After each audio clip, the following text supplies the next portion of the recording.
What's up buddies? Napanood nyo ba ang ating video sa AXL series speakers? Ngayon, ipapakita namin sa inyo ngayon kung ano ang amplifier na pinandrive sa ating speakers. Ito yun, ang GX1U.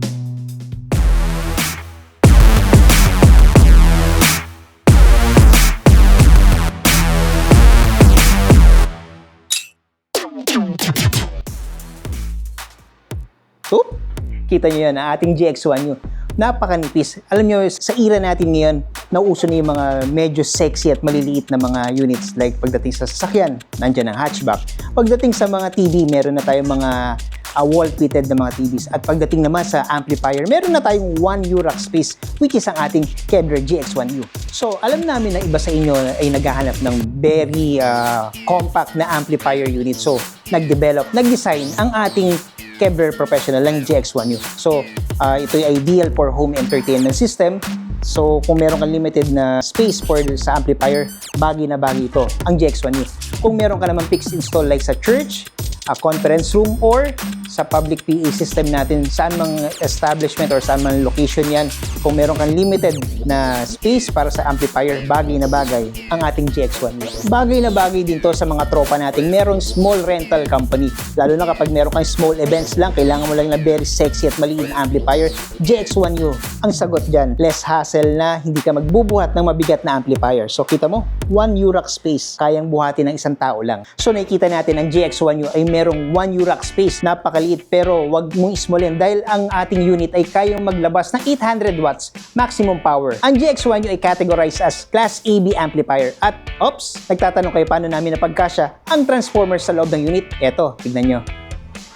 So guys, ito ang dinevelop ng Kevlar Professional para mapagkasya ang 800 watts sa ganito kanipis na form factor. So guys, ang ating GX1U ay merong built-in na DSP or Digital Signal Processor, which is nakakatulong para mas mapalinis, mas mapaganda ang ating input source. So guys, silipin na muna natin ang microphone section ng ating GX1U. So makikita natin meron tong microphone input, mic 1, mic 2. Para sa vocal effects naman, meron tayong echo, repeat, delay, at microphone volume. Makikita natin sa microphone section, meron din tayong feedback reducer guys. So tara, try natin at i-demo kung ano nga ba ang trabaho ng feedback reducer. So guys, gamitin natin ang GX1U without ang ating feedback reducer. Check, sound check. Yan, meron tayong naririnig na feedback na pumapasok. So ngayon, pindutin natin ang feedback reducer ng GX1U. Check, check, check.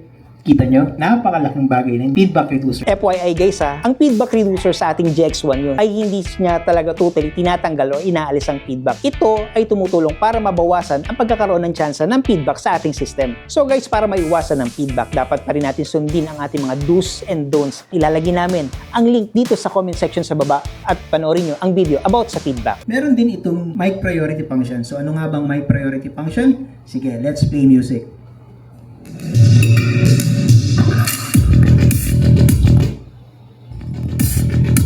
Hello, sound check, 1, 2, 3, good morning sa inyo lahat. Ayan ang mic priority function ng ating GX1U. So dito naman tayo sa input section ng ating GX1U. So makita natin meron tayong USB port para sa inyong mga playlist, sa mga music files na nakalagay sa USB. So guys, makita rin natin sa ating GX1U ang ating LCD display. Makita natin meron itong built-in DSP. At meron din itong digital biometer. So dito natin makikita ang pumapasok na signal sa ating audio source. So pindutin natin na source. Makikita natin input A. Meron din itong input B. Meron din itong Bluetooth connectivity. Kung manggagaling ang inyong source sa Bluetooth device ninyo. Yan. Tapos meron din itong may FM radio. Nagulat ako doon guys. So kasama ng ating input source, meron din itong bass control. Ano naman ako, meron po itong mid control level at meron ditong treble control. Meron din po itong panning para sa balancing sa left and right. At isa pang feature nito, ang loudness button. At syempre, meron din itong master volume control. Control para sa volume ng ating mga signal outputs. Dito naman tayo sa back part ng ating GX1U. Meron itong FM antenna. Meron din itong inputs A and B. Meron din itong effect loop para sa mga processors na gusto nating idagdag sa ating unit. Meron din itong microphone output para sa video okay machine, lalo na kung gusto nyong magkaroon ng score habang kumakanta sa inyong video okay machine.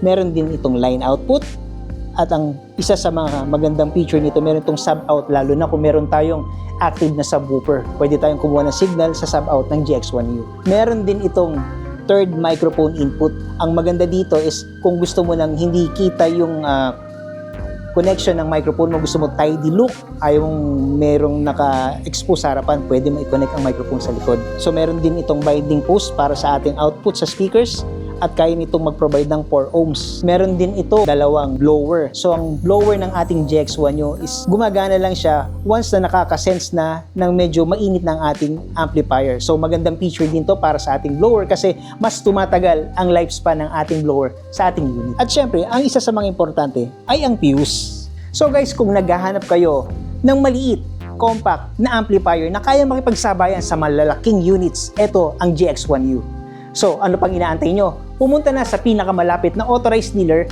or kung hindi man, pwede nyo na itong i-add to cart at check out sa ating Lazada platform. So, ano pang inaantay na? Bili na!